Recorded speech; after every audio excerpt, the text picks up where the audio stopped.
Navy, for example, and that we have fewer ships than we did in 1916. Well, Governor, we also have fewer horses and bayonets because the nature of our military has changed. That line from President Obama won a few comments in his third debate with Governor Romney, but for some defense experts, a shrinking Navy and what it can mean to our national security is no laughing matter. Now, Governor Romney's team is turning the punchline against the president by pointing out the dangers of defense cuts. Adam Housley's on that live in L.A. now. How has Governor Romney tried to turn this to his advantage, Adam? Yeah, Bill, he has tried to turn this to his advantage. You know, you mentioned that and showed that zinger on Monday night, as it was called.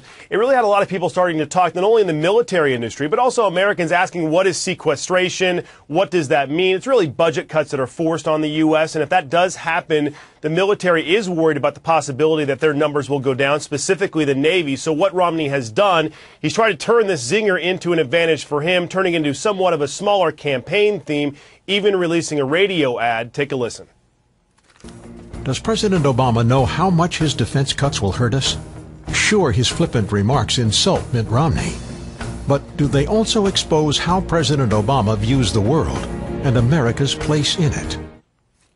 That radio ad is a new one released yesterday in some of the battleground states, as you can see, Bill, trying to turn that original zinger about the smaller fleet potentially into something he can use to his advantage. Adam, we've heard from both sides about these cuts. What do the numbers show?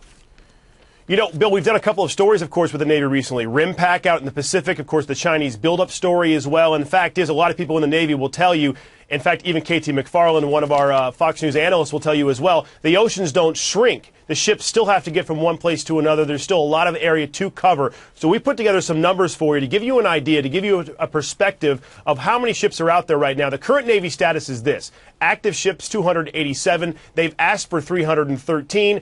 The number they've pretty much settled on, though, is about 300 by 2019. And if sequestration does happen, the potential is down to as low as 230. People are worried about that. Now, the historical perspective on all this, active ships, again, 287. At the end of the Bush administration, there were 278, but there were a number under construction at the time, of course.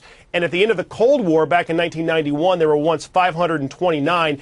People on both sides have their arguments, some saying, 230 is just fine, others saying 300, while it's a floor, there really needs to be a lot more. Take a listen.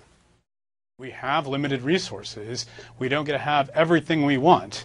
The Navy has used its resources to buy these bigger and presumably better ships, but that's meant the trade-off of size. You start dropping down into the mid or low 200s.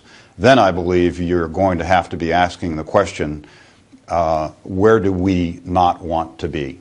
Because at some point you simply run out of the numbers to generate the presence in those places. While Governor Romney is trying to make this a campaign topic right now, it is something to watch very closely no matter who wins the election, Bill. As we approach the end of the year, we'll follow those numbers for you because it is a big concern for the Navy as they continue their operations all around the globe, both offensive, defensive, and humanitarian. Bill? It is military, it is strategy, and it's jobs. Adam Housley, thank you. Absolutely. In California there, Mark.